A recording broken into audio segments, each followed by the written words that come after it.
deux solutions, donc soit on est dans le déni, soit on part au combat et on fait en sorte de faire progresser son enfant. Bonjour, je m'appelle Marilyn Laborde, j'ai 48 ans.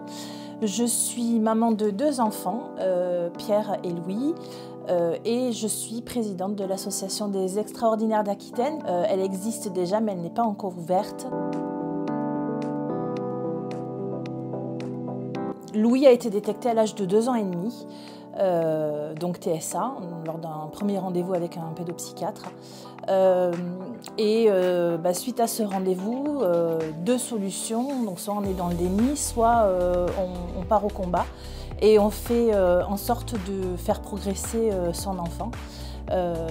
Et c'est ce que nous, avec le papa de Louis, on a choisi. Mais c'est aussi pour aider ces parents qui sont sans solution pour leurs enfants, sans scolarisation, sans temps pour eux.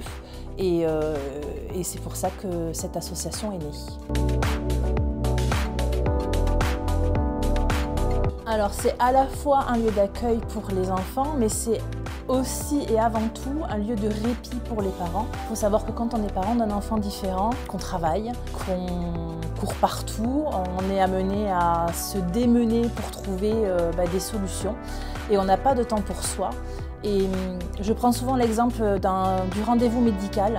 Donc un papa ou une maman qui a un rendez-vous médical et qui n'a pas de solution de garde pour son enfant, c'est trouver un lieu où il va pouvoir laisser cet enfant. Cet enfant va être pris en charge et cette personne-là va pouvoir partir à son rendez-vous médical sans culpabiliser, parce qu'il y a beaucoup de culpabilité là-dedans, et en se disant que son enfant va être pris en charge et faire des activités qui seront là pour le faire progresser, mais surtout encadrées par du personnel spécialisé.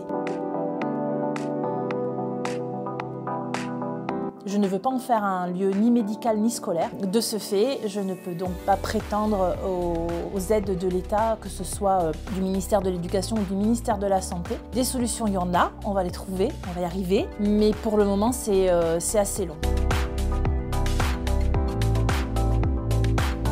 En gros, c'est jardinothérapie. On aura l'activité médiation animale, donc moi j'ai appelé ça le paradis du coon, puisqu'on a une éleveuse de Maine Coon qui souhaite nous offrir un chat qui sera sensibilisé à la médiation animale.